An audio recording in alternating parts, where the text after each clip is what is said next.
हमारे साथ हैं कांग्रेस के युवा नेता और राजस्थान के उप मुख्यमंत्री सचिन पायलट। मिस्टर पायलट, आपका बहुत बहुत शुक्रिया इंडिया टुडे ग्रुप से बात करने के लिए। आपसे पहला सवाल ये है कि कांग्रेस कहती है कि मोदी को हराना है, पर सवाल ये है कि मोदी का ऑल्टरनेटिव क्या है?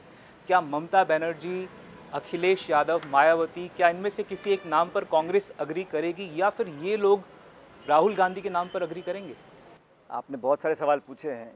पहली बात तो बताना चाहता हूं कि मोदी जी को हराना कोई चुनावी मुद्दा नहीं है। चुनावी मुद्दा ये है कि आज देश में जो हालात उत्पन्न हुए हैं, जो आम आदमी की रोज़मर्रा की ज़िंदगी को प्रभावित करते हैं, चाहे महंगाई का हो, बेरोज़गारी का हो, किसान की आत्महत्या का हो, इन मुद्दों को लेकर कांग्रेस पार्टी संघर्ष कर रही है।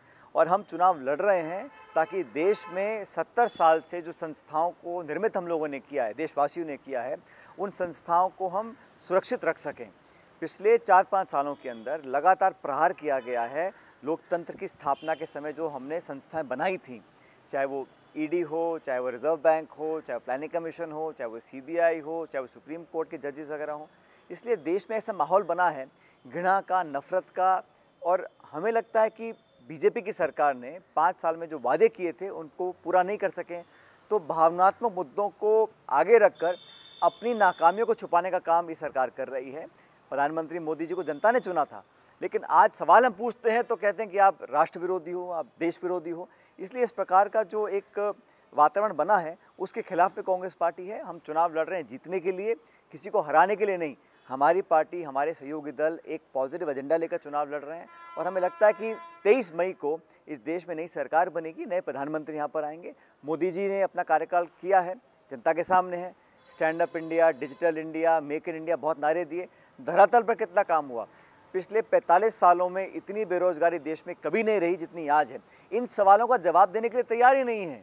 पर इस नैरेटिव को आप कैसे देखते हैं कि जो 60 साल कांग्रेस का रूल रहा, जो बेरोजगारी है देश में, जो गरीबी है, जो भ्रष्टाचार है, उसके लिए लार्जली कांग्रेस रिस्पॉन्सिबल है? ये आप कह सकते हो, लेकिन जब हमारे संख्या बल बहुत कम आया तो 2014 में लोगों ने कहा कि कांग्रेस को बैठना है विपक्ष में, सत्ता बीजेपी के हाथ में, संपूर्ण बहुमत देकर बीजेपी को मौका दिया। बीजेपी ने क्या बोला?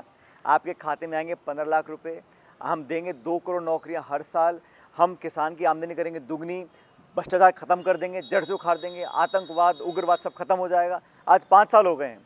नोटबंदी करी, किसका फ़ायदा हुआ? आपने देश में जीएसटी लागू किया, छोटे दुकानदारों की कमर टूट गई, किसका लाभ मिला? तो आर्थिक मुद्दों पर, रोजगार के मुद्दों पर, महंगाई के मुद्दों पर इस पर कोई चर्चा करने को आज तैयार नहीं है, क्योंकि जवाब नहीं है। वो सिर्फ बात करते हैं कि राष्ट्रवाद की बात करेंगे, हिंदुत्व की बात करेंगे, मंदिर मस्जिद की बात करेंगे, लेकिन जो रोज़मर्रा के मुद्दे हैं, आम व्यक्ति को, आज एक नौजवान को क्या चाहिए? शिक्षा चाहिए, रोजगार चाहिए, तो कांग्रेस वो देने में नाकाम नहीं रही है। और आप कांग्रेस की बात कर रहे हैं, अगर हमने 50-55 साल देश की सेवा करी है तो हमने हर 5 साल में चुनाव जीता भी तो है ना। जनता ने आशीर्वाद दिया तभी तो जीत कर आए। इस देश में 70 साल पहले एक सुई नहीं बनती थी। आज हम अंतरिक्ष में अपने सैटेलाइट्स लगा रहे हैं, दुनिया की दूसरी सबसे बड़ी सेना हमारे पास है। तो ये क्या सिर्फ पिछले 4 साल में हुआ है? देश के किसानों ने, वैज्ञानिकों ने मेहनत करी है, कांग्रेस के नेताओं ने नेतृत्व दिया है, तो आज देश एक मकाम पर आकर पहुंचा है। उसमें सबका सहयोग रहा। ये कहना कि कांग्रेस ने कुछ नहीं किया और सारा जो देश में विकास हुआ है वो पिछले 4 साल में हुआ है, बहुत बड़ा झूठ है। तो कांग्रेस जो अगर भाजपा अचीव नहीं कर पाई तो उन मुद्दों को ठीक से क्यों नहीं उठाती? उसकी बजाय कांग्रेस के नेता अपने पैर पर कुल्हाड़ी मारने पे लगे हुए हैं। एक एग्जाम्पल है 2014 में जो मणिशंकर अय्यर ने बोला चाय वाला कमेंट, और दूसरा सैम पिट्रोडा ने जो बोला पुलवामा को लेकर। इसको कैसे देखें? अब भाई, किसी एक व्यक्ति, किसी एक नेता के निजी स्टेटमेंट को आप उठा के उसको प्रकाशित करते रहें और बोलें कि कांग्रेस पार्टी का मुद्दा है, तो गलत है। और जब किसी ने गलत बोला है तो राहुल गांधी जी ने कठोर निर्णय लेकर उसको निष्कासित भी किया है। लेकिन मैं नहीं मानता हूँ कि इतनी बड़ी पार्टी में अगर कोई बोलता भी है जिसको कांग्रेस की ऑफिशियल लाइन हम नहीं माने, वो मुद्दा चुनावी नहीं है। सैम पिट्रोडा एक बड़ा नेता है कांग्रेस का। वो राहुल गांधी अगर बोलते हैं कि राफेल के मुद्दे पर चर्चा करो, उसको आप प्रकाशित नहीं करना चाहते हो। राहुल गांधी बोलते हैं कि नौजवान बेरोजगार घूम रहा है, उसके लिए आप कुछ करिए। दलितों के लिए, आदिवासियों के लिए अत्याचार हुए हैं, कैंपसेस में पुलिस भेजी गई है, सत्ता का दुरुपयोग किया है, स्टूपिंग की गई है। भाजपा का विरोध करने वाले हर नेता के घर पे या तो छापा पड़ा है, या नोटिस आया है, या सीबीआई या इनकम टैक्स से उसको डराया गया है। और भाजपा के जो नेता हैं वो सब दूध के धुले हैं, गंगा जल छिड़का हुआ है, उन्हें किसी ने कोई बुरा नहीं किया। जिन लोगों पर आरोप भी थे उनको आरोप मुक्त किया गया है।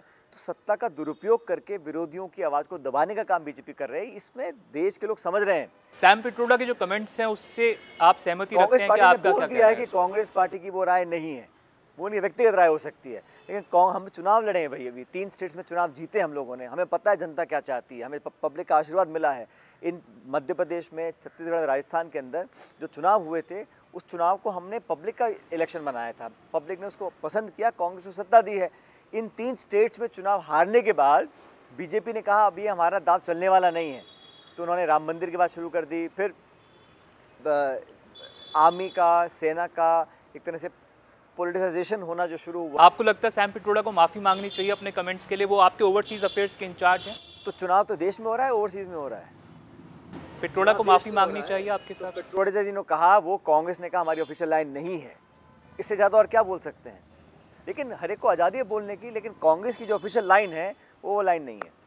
कई अहम मुद्दे हैं पायलट साहब जिनके ऊपर लगता है कि कांग्रेस अपना कोई डेफिनेटिव राय नहीं बना पाती, भले ही वो सबरीमाला टेम्पल का मुद्दा हो या फिर ट्रिपल तलाक का मुद्दा हो या फिर पुलवामा को लेकर हो। ऐसा लगता है कि जिस तरीके से उनको लगता है कि वोट मिल सकता है वो राय कायम कर लेती है। मैं आपको रोकना चाहता हूँ, इस पुलवामा के इशू को लेकर बहुत सारी भ्रमित करने वाली बातें फैलाई गई हैं। इस देश में एक ऐसी संस्था जिसमें 125 करोड़ लोगों की पूरी आस्था है, उसका नाम हमारी फ़ौज है।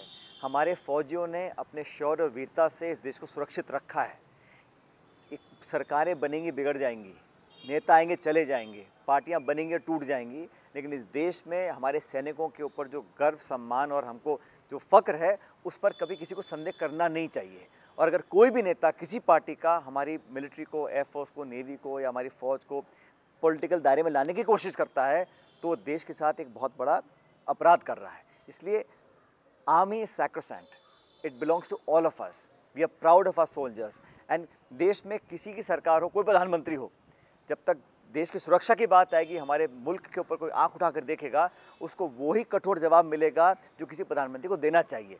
लेकिन ये सेना की वीरता की आड़ में अपनी नाकामियों में पर्दा डालने का जो काम कभी कभी लोग करते हैं, उसको पब्लिक एक्सेप्ट नहीं करेगी। मैं इतना कहना चाहता हूँ। ट्रिपल तलाक पे, सबरीमाला पे कांग्रेस की कोई डेफिनेटिव राय नहीं आई है अभी तक। ऐसा लगता है कि जहां उनको लगता है वोट बैंक पॉलिटिक्स है, उस तरफ वो खिंची चली जाती है। ये वोट बैंक पॉलिटिक्स बीजेपी करती है। धार्मिक मुद्दों को लेकर, मंदिर के मुद्दों को लेकर, मस्जिद के मुद्दों को लेकर, सबरीमाला के मुद्दों को लेकर, अरे आप बात करो ना, मूंग की दाल कितने की है, टमाटर कितने का बिक रहा है, बिजली की दर क्या है, रोजगार कितने लोगों को मिला। तो कांग्रेस क्यों ये मुद्दे ठीक से नहीं उठा पा रही? हम तो रोज उठाते हैं, लेकिन आप लोग कभी कभी दिखाने में कमी कर देते हो। आप दिखाइए ना। हम कहते हैं दलितों के साथ, आदिवासियों के साथ, महिलाओं के साथ क्या हाल हो रहा है। आज बेरोजगारी की दर इतनी बढ़ गई है, लेकिन चर्चा करना नहीं। तो क्या आपको लगता है नैरेटिव कहीं चेंज हो गया है पुलवामा के बाद? नहीं हुआ है। जब मतदान का दिन आएगा तो इस देश की जनता उस पार्टी को चुनेगी जो विकास की, एकजुटता की और गरीबी को हटाने की, रोजगार को पैदा करने की बात करता है। ये भावनात्मक मुद्दों पे आप एक हाइप क्रिएट कर सकते हो, आप एक पैसा खर्च कर कर इश्तिहार छाप सकते हो, आप रेडियो टेलीविज़न पे अपने विज्ञापन दे सकते हो, लेकिन जो पब्लिक में के मन में जो पीड़ा है वो तो बैलेट के दिन और मतदान के दिन लोग जाहिर करेंगे। और मेरा पूरा विश्वास है कि कांग्रेस का जो गठबंधन है, जब मतगणना होगी तो अच्छे बहुमत के साथ कांग्रेस के नेतृत्व की सरकार बनेगी देश के अंदर। राहुल गांधी आपके नेता हैं, उनकी लीडरशिप के अंडर रिसेंटली 3 स्टेट्स में चुनाव जीता कांग्रेस ने। उनके नेतृत्व को कैसे देखते हैं? माना जा रहा है कि हो सकता है राहुल गांधी अमेठी के अलावा एक अन्य जगह से चुनाव लड़ें। नहीं, देखो वो प्रपोजल आया है, अलग अलग स्टेट्स ने दिया है, अंतिम निर्णय राहुल गांधी जी करेंगे। लेकिन उनके नेतृत्व में हमें 3 स्टेट्स जीते हैं जहाँ डायरेक्ट कॉन्टेस्ट था भाजपा कांग्रेस का, और बीजेपी के लोग मानते थे कि ये स्टेट्स तीनों वो जीतेंगे। हमने तीनों स्टेट्स जीती हैं। और देखिए, आक्रामक होकर जो कठिन कठोर सवाल पूछने चाहिए एक विपक्ष के नेता को, वो राहुल गांधी जी ने पूछे हैं, संसद के अंदर, संसद के बाहर। और मेरा मानना है कि जो उन्होंने सरकार को घेरा है किसानों के मुद्दों पर, राफेल के मुद्दों पर, उसमें न सिर्फ कांग्रेस पार्टी और कांग्रेस के कार्यकर्ता, लेकिन विपक्ष के तमाम नेता और उनके कार्यकर्ता। पर अगर कांग्रेस का नेता ही अपनी जीत को लेकर आश्वस्त ना हो तो उसको आप कैसे देखते हैं? अगर 1-2 सीट से चुनाव लड़ते हैं, राहुल गांधी जीतेंगे अमेठी से, सुन लीजिएगा, इसमें कोई दोहराई नहीं होनी चाहिए। और जो व्यक्ति चुनाव उनके खिलाफ लड़ रही हैं वो पहले भी हार चुकी हैं और दोबारा हारेंगी, वो बात अलग है। लेकिन कांग्रेस पार्टी सिर्फ चुनाव 1 सीट 2 सीट पे नहीं, उन्होंने तो ट्वीट किया है कि वो भाग रहे हैं। और हम भाई जो चांदनी चौक से वो हार चुकी हैं, अमेठी से वो हार चुकी हैं, राज्यसभा की सांसद हैं, आज तक कभी लोकसभा में गई नहीं, वो ये दावा करें कि 4 बार के सांसद नहीं चुनाव जीतेंगे। जनता बताएगी। हम कोई अति आत्मविश्वास में, कोई ओवर कॉन्फिडेंस में नहीं है। Ultimately public is the best जज, but I am absolutely sure that Mr. Gandhi will win by lakhs of votes, not from Amethi but anywhere in the country. But the ultimate decision of where he will fight or whether will accept the other states जो उनको न्योता दे रही हैं, ये बहुत आम बात है। क्योंकि मत भूलिए कि इंदिरा गांधी जी को भी न्योता मिला था लड़ने का कर्नाटक से। तो अलग अलग स्टेट्स के नेता चाहते हैं कि उनका रिप्रेजेंटेशन दिल्ली में एक बड़ा नेता करे। इसमें कोई नई बात नहीं है।